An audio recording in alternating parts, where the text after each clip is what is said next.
transition for me is a means to co-create a vision about how you want to live, and also adapting it to different scales. You can talk for your neighborhood or even your building block, up to the metropolitan area or even the country or even Europe. Well, in architecture, it's considered urban transformation when you can do a radical change in some ecosystem. But for me, what it means, it's something when it starts even in a smaller scale, and it's when we're able to find the social and political loophole and change it.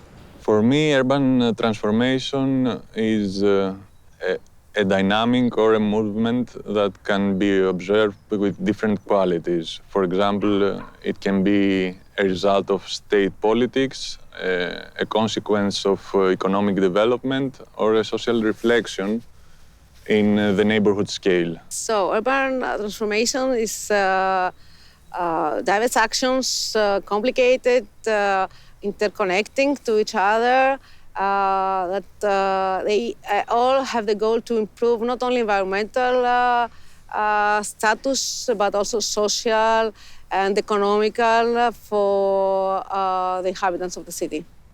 Urban transformation, for me, after the years in the municipality, means taking the time to change things in the public space. And changing things in the public space is not always a visible thing. For example, making an abandoned plot into a nice garden.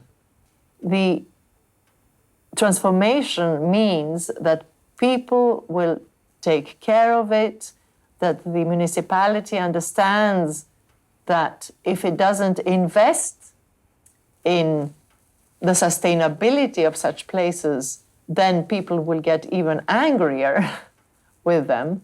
So time is very important to allow for mindsets on both sides to change.